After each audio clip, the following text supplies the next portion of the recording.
Շանթիեթերը շարունակում է հեռանկարը։ Ադրբեջանը չի դադարեցնում ապատեղեկատվության տարածումը եւ չի շտապում Հայաստանի հետ ստորագրել խաղաղության պայմանագիր։ Սա այն դեպքում, երբ այդ համաձայնագրի բոլոր դրույթները համաձայնեցված են եւ միջազգային հանրությունն էլ ողջունել է այդ փաստը։ Հիմա էլ սակայն Բաքուն պահանջում է, որ Հայաստանը փոխի սահմանադրությունը եւ ԵԱՀԿ Մինսկի խմբի լուծարման համար դիմում ներկայացնի։ Թեմային այսօր անդրադառնալու ենք Միացյալ Նահանգների Մասաչուսեթսի Սթոունհիլ քոլեջի քաղաքագիտության դասախոս Աննա Օհանյանի հետ զրույցում Տիկին Օհանյանի հետ մենք զրուցելու ենք հեռավար։ Տիկին Օհանյան, բարև ձեզ եւ շնորհակալություն մեր հարցերին պատասխանելու պատրաստակամության համար։ Շնորհակալություն հրավերի համար, Վահագն։ Տիկին Օհանյան, նախ ձեր տպավորության մասին, ինչու է Ադրբեջանը ձգձգում խաղաղության պայմանագրի ստորագրումը, եթե բոլոր կետերը համաձայնեցված են։ Վահագն, բոլորովին զարմանալի չի Ալիևի վարքը եւ բոլորովին փոփոխություն չկա այդ վարքի մեջ այն պահից, երբ որ բանակցությունները սկսվել են Հայաստանի հետ միջնորդներով առանց միջնորդների։ Ես բազմաթիվ անգամ նշել եմ, որ Ալիևի նպատակը, այսինքն խաղաղության պայմանագիրը ստաբիլություն կստեղծեր Հարավային Կովկասում, սպառնալիքի ագրեսիայի նորմը կթուլացներ Հարավային Կովկասում, իսկ սրանք բոլորը հակասում են Ալիևի ռեժիմի շահերին, ոչ թե Ադրբեջանի որպես երկրի շահերին, Ադրբեջանի տնտեսությանը անհրաժեշտ են բաց սահմաններ, քանի որ սա թուլացող նավթային երկիր է եւ այդպիսի երկրները, թուլացող նավթային երկրները, հատկապես երբ որ անցում է կատարվում աշխարհում նավթից դեպի կանաչ էներգետիկ աղբյուրներ, այդ պայմաններում ռեգիոնալ ինտեգրումը այսպիսի պետությունների շահերից է, բայց սա նաեւ վտանգ է առաջացնում Ալիևի համար, այն առումով, որ նոր տնտեսական կետեր են ստեղծվում Ադրբեջանի ներսում, որը կթուլացնում է իր հիմքերը։ Բացի դրանից մի բան էլ ավելացնեմ, ինձ թվում է նաև, որ Ալիևը այս խաղաղության process-ը օգտագործում է որպես գործիք, որպեսզի չեղարկի կամ դժվարացնի կամ հետաձգի Հայաստան-Թուրքիա հարաբերությունները, քանի որ այդ սահմանի բացումը, հարաբերությունների խորացումը դա ամբողջովին կփոխի էլի Հարավային Կովկասի տնտեսական եւ քաղաքական կարգադրվածությունը եւ այդ առումով էլի բաց սահմանները շատ վտանգավոր են Ալիև ռեժիմի համար։ Եվ երրորդ կետը պետք է շատ realistic իրատես լինենք, շնորհակալություն, իրատես լինենք, թե այսպիսի խաղաղության պայմանագրերը ինչի են բերում։ Ոչ մի թուղթ Հայաստան ու Ադրբեջան հարաբերությունները մեկ թղթով խաղաղության հասնել հնարավոր չի։ Այս process-ը ես միշտ կարևորել եմ, քանի որ սա հնարավորություն է տալիս լարվածության աստիճանը իջացնել Հարավային Կովկասում եւ Ալիևին կապված պահել բանակցությունների սեղանին։ Այս խաղաղության process-ը նաեւ եւ պայմանագիրը հնարավորություն են ստեղծում Հայաստանին անընդհատ խաղաղության մասին խոսել, թափանցիկություն ներդնել հարաբերությունների մեջ, ագրեսիայի դեմ նորմերը ամրացնել, բայց անշուշտ կարծեմ, թե Հայաստանի կառավարությունը կարող է շատ ավելի կրեատիվ, ստեղծագործաբար մոտենալ եւ ավելի հետեւողական լինել այդ նորմերի մեջ մասին խոսելով, հատկապես միշտ նշում եմ նաեւ Վրաստանին ներքաշելու առումով։ Մի խոսքով խաղաղության հասնելը դա process է, ոչ թե մեկ փաստաթուղթ, Ալիևը դա օգտագործում է Թուրքիայի հետ հարաբերությունները, Հայաստան-Թուրքիա հարաբերությունները հետաձգելու կամ սահմանը չբացելու համար, Հայաստանին դա անհրաժեշտ է Ադրբեջանին կապված պահելու բանակցությունների սեղանին, բայց Ադրբեջանը որպես պետություն կսկսի իսկապես բանակցել, երբ որ իր ներսից տնտեսական համակարգը փոխվեց։ Այսինքն, երբ որ նավթից անցում կատարվեց, այդ դիվերսիֆիկացիան Ադրբեջանը չի սկսել, քանի որ Ալիևը վախենում է այդ process-ից։ Այսինքն, քանի դեռ շահերը չեն փոխվել Ադրբեջանի ներսում, Ադրբեջանը որպես պետություն չի փոխվել, իրական խաղաղության մասին բանակցությունները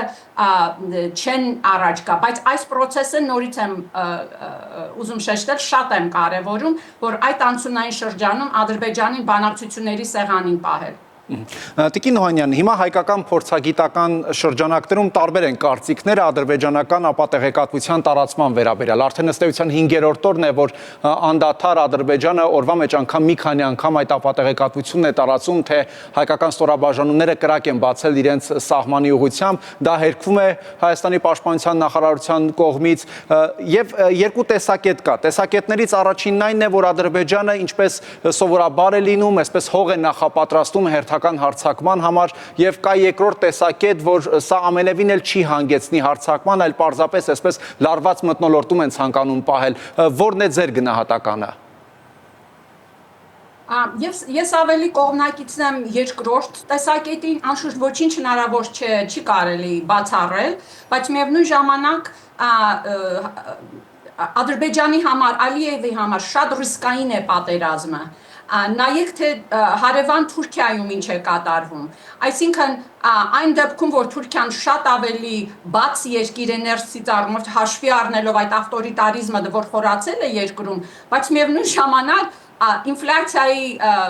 հսկա ինֆլյացիա տնտեսական անկում է ապրում Թուրքիան եւ այդ պայմաններում պատերազմը շատ ռիսկային է նույնիսկ Թուրքիայի համար, ընդհանրապես ոչ թե պատերազմ Հարավային Կովկասում։ Այսինքն, այսպես ասած, կոպիտ ասած, պատերազմը շատ թանկ հաճույք կլինի Ադրբեջանի համար, Ալիևի համար, քանի որ առաջին ոչ միայն դա նախ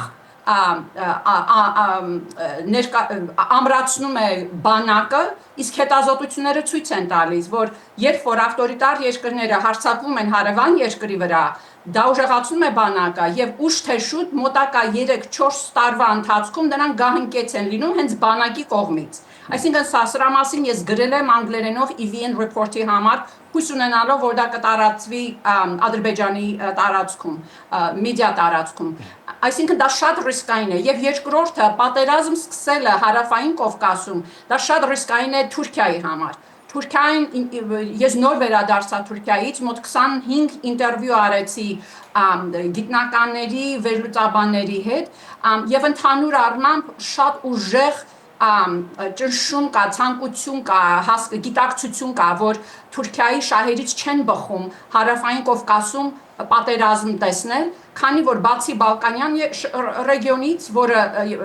Հարավային Կովկասը միակ ռեգիոնն է, միակ շրջանն է, աշխարհաքաղաքական շրջանն է, որտեղ Թուրքիան ստաբիլություն ունի։ Մյուս հատվածներում պատերազմական, անկայուն լարվածություններ են, որը Թուրքիան մեծ պետություն է, հսկա ծախսեր են առաջացնելու Թուրքիայի համար։ Եվ այն մի բան էլ ավելացեմ, կարծեմ մոռացա շեշտել սկզբում, այս բանակցությունները, Հայաստան-Ադրբեջան բանակցությունները պետք է դիտվեն եվրասիական կոնտեքստում եւ այստեղ էլի Թուրքիայի դերը շատ կարեւոր է։ Թուրքիան սա դիտում է ըստ իմ հետազոտությունների որպես վստահելի կայուն միջանցք չէ ռեգիոն անցում դեպի Կենտրոնական Ասիա եւ Չինաստան եւ քանի որ Վրաստանում արդեն անկայուն վիճակ է, սա բարձրացրել է Հայաստանի դերը Թուրքիայի համար։ Սա էլ փաստորեն եվրասիական մայրցամաքը վերակարգավորման այսպիսի process-ում է եւ էլի Ալիևի վարած քաղաքականությունը անընդհատ սուտ տարածելով փաստորեն սահմանով նայված է թե իր ներքին օդիտորիային ադրբեջանցի ժողովրդին Հայաստանի դեմ իմիջը որպես թշնամի պահպանել, բայց նաև քաղաքականորեն գինը բարդացնել Թուրքիայի համար, քանի որ Էրդողան Ալիև հարաբերությունը շատ տրանզակցիոն, շատ անձնականացված եւ այդ ձևով ճնշումը պահել Թուրքիայի վրա, որ հանկարծ ստաբիլություն չհաստատվի Հարավային Կովկասում։ Տիկին Հովհաննյան, ինչ է հիմա ստացվում, եթե 44 օրյա պատերազմի ժամանակ ըստ էության Ալիևի ռեժիմն էր կախված Էրդողանի վարչակազմից, Էրդողանի ճնշումը մեծ էր Ալիևի վրա, հիմա տեղերը փոխվել են, այսինքն Էրդողանն է կախված Ալիևից։ Ես կասեի այդ հարցին պատասխանելու համար անհրաժեշտ է տարանջատել Թուրքիայի շահերը Էրդողանի շահերից։ Թուրքիան շատ ավելի անշուշտ ռեսուրսներ ունի, քան Ալիևը, այսինքն փոքր պետությունը չպիտի կարողանա Թուրքիայի չափի տնտեսական, քաղաքական պետության վրա ազդեցություն ունենալ։ բայց կարծես թե ստացվում է այնպես, որ այո Ադրբեջանը շարունակում է ազդեցություն ունենալ Թուրքիայի վրա եւ սրա պատճառը, բուն պատճառը այն է, որ Թուրքիայի արտաքին քաղաքականությունը դարձել է անհատականացված եւ տրանսակցիոն եւ այդ առումով եւ անշուշտ դրա պատճառները ներքին են, այսինքն Ալիևը եւ Էրդողանը կոորդինացիա կա իրար միջև մեկը մյուսի ռեժիմին ստաբիլություն ապահովելու քայլեր է անում ինտերվյուների ժամանակ ցույց է ասում էին անընդհատ որ Ադրբեջանը ներդրումներ է անում Թուրքիայի տարածքում եւ այլն եւ տարբեր փաստարկներ բայց դրանցից ոչ մեկը չէր բացատրում այն, այսինքն այդ պատճառները բավարար չեն փակելու այն ստրատեգիկ անհրաժեշտությունը Թուրքիայի համար, որ խաղաղ հարավային Կովկասը ներկայացնում է Թուրքիային Կենտրոնական Ասիա եւ Չինաստան կապվելու համար, քանի որ նորից եմ ասում, եվրասիական աշխարհաքաղաքականությունը վերափոխվում է Ամերիկա-Եվրոպա հարաբերությունների թուլացման, վերաբանակցման արդյունքում եւ այդ առումով դա Թուրքիայի ներքին քաղաքականությունն է պատճառը, որ Ադրբեջանի նման փոքր պետություն կարողանում է այդքան ազդեցություն ունենալ Թուրքիայի վրա մի փաստարկ ինձ բացատրեցին, որ չնայած արդեն համոզիչ չեմ համարում, այն որ Թուրքիան սպասում է Հայաստան-Ադրբեջան խաղաղության բանակցմանը, քանի որ վախը այն է, որ եթե Հայաստանը եւ Թուրքիան հարաբերությունները լավացնեն խաղաղության պայմանագիր բանակցելուց առաջ, դա Հայաստանի համար խթանը Ադրբեջանի հետ հարաբերություն ստեղծելու համար թույլատնում է, քանի որ Հայաստանը Թուրքիայի միջոցով կխորանա եւ ինտեգրվի Եվրոպայի հետ եւ արդեն շահագրգռված չի լինի Ադրբեջանի հետ խաղաղության պայմանագիր ստորագրել։ Ես դա այդքան էլ համոզիչ չեմ համարում, չնայած հասկանում եմ որպես մոտիվացիա Թուրքիայի համար սпасել որպեսզի խաղաղության պայմանագիրը ստորագրվի, բայց փաստորեն էլի Հայաստանը շատ կայուն ձևով դեպի Ադրբեջանի հետ խաղաղության պայմանագիր ստորագրելու առաջ է շարժում եւ այդ առումով Ալիևն գցել է ծուղակ, այսինքն այդ ստորագրելով այդ համաձայնելով բոլոր դրույթներին այն the stakes, այսինքն այն շահերը, որ Հայաստանի դիրքը շատ կբարձրանա, եթե հարավային Կովկասը խաղաղվեց, Հայաստան-Թուրքիա հարաբերությունները խորացան եւ այդ առումով անշուշտ Հայաստանի նաեւ անհրաժեշտ են շատ խորը հարաբերություններ արևմտյան եվրոպական եվրոհամայնքի հետ եւ նաեւ Ամերիկայի Միացյալ Նահանգի հետ, այսինքն եւ բազմաթիվ շերտերով Հայաստանի դիպլոմատիան փոխված է, դիվերսիֆիկացված է, բայց այստեղ ես շատ ավելի տեսնում եմ համընկնում կա Թուրքիայի որպես պետության, ոչ թե Էրդողանի, Թուրքիայի եւ Հայաստանի շահերի մեջ եւ նաեւ Ադրբեջանի ժողովրդի մեջ, քան թե Ադրբեջան այդ միֆը, որ Ադրբեջանը եւ Թուրքիայի շահերը իրար շատ մոտ են, դա իմ համար դա այդքան էլ համոզիչ չէ, բավականին լարվածություն կա, շահերի բախում կա Ադրբեջանի եւ Թուրքիայի միջև, որը Հայաստանի դիպլոմատիան պետք է կարողանա ճիշտ օգտագործել։ Տիկին Օհանյան, Վաշինգտոնից եղավ զանգ Բաքու ու հորդոր, որ հիմա ստորագրեն պայմանագիրը եւ բաց թողնեն գերիներին ու պահվող այլ անձանց իհարկե։ Դեռևս սակայն տեղաշարժ չկա, ավելին շարունակվում է այս ապատեղեկատվության տարածումը։ Ինչի համար էր այդ զանգը այդ դեպքում, եթե պետք է նորից անտեսվեր։ Այն էլ Թրամփի նոր վարչակազմի կողմից այդ զանգը։ Շատ լավ հարց ես տալիս Վահագն, ես ուղղակի կասեմ, որ սա նոր ադմինիստրացիա է եւ այնպիսի ադմինիստրացիա, որ էլի տրանսակցիոն ձևով է վարում արտաքին քաղաքականությունը, կասեի, եւ նույնիսկ նայելով թե բանակցությունները Ռուսաստանի եւ Ուկրաինայի հետ ինչպես են տարվում, այսինքն Տրամփը փորձում է կամ մտածում է, որ իրեն հնարավոր կլինի ուժի միջոցով բանակցությունները առաջ տանել տարբեր երկրների հետ, բայց այստեղ ճիշտ ասած ես չեմ տեսնում, թե Ամերիկան ինչքան ազդեցություն ունի Ալիևի վրա, քանի որ Ալիևի ամբողջ տնտեսությունը նավթի վրա է կառուցված, որը կապված չէ Ամերիկայի Միացյալ Նահանգների տնտեսության հետ, բայց այստեղ ասեմ նաև Ամերիկա-Ադրբեջան հարաբերությունում անշուշտ Իսրայելի գործոնն է դեր խաղում, եւ չգիտեմ թե փակ դռների հետևում ինչ են խոսել եւ այլն, Ալիևը հասկանալով, որ նավթով արդեն չի կարողանում աշխարհաքաղաքական ազդեցություն ունենալ, արդեն փորձում է, որ արդեն ուներ Իսրայելի հետ իր արժեքը բարձրացնել։ Ալիևը նաև անընդհատ խոսում է որպես տրանզիտային երկիր դառնալու մասին, բայց էլի տրանզիտային երկիր դառնալը չի փոխարինում շատ արագ անկում ապրող նավթային եկամուտներին։ Այն առումով վերադառնալով ձեր տված շատ լավ հարցին Վահագն, այստեղ ավելի քննադատորեն է մոտենում Ամերիկայի Միացյալ Նահանգների վարած քաղաքականությունը, մեկ զանգով կոնֆլիկտներ չեն լուծվում,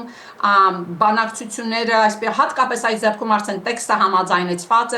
անգլերենով ասում են low hanging fruit, սա ցածր կախված պտուղ է, որ Ամերիկայի Միացյալ Նահանգների համար շատ հեշտ պիտի լինի սա քաղել։ Այսինքն ես զարմանում եմ, թե ինչու Ամերիկան շատ ավելի արագ չի շարժվում, թեև ավելի ուշադրությունը Ուկրաինայի վրա է եւ այլն,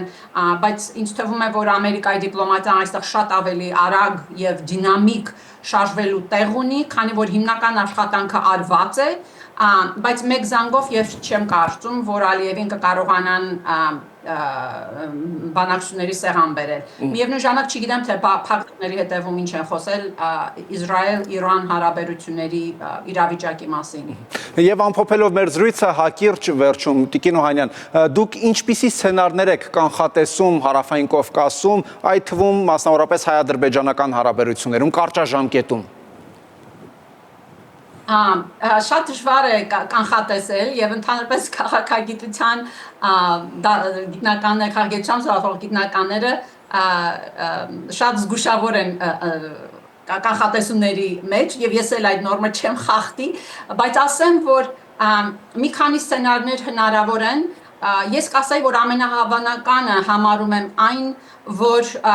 Հայաստանը որպես փոքր պետություն կկարողան եւ հաշվի առնելով Ամերիկա, Եվրոպա, Եվրոպայի աճը որպես քաղաքական, աշխարհաքաղաքական եւ ռազմական գործոն արդեն վերափոխելու է Եվրասիական մրցամակը, որ այս պայմաններում Հայաստանը որպես փոքր պետություն, կոլեկտիվ մյուս փոքր պետությունների հետ միասին կկարողանա ստաբիլ նորմերի վրա հիմնված հարավային Կովկաս ստեղծել,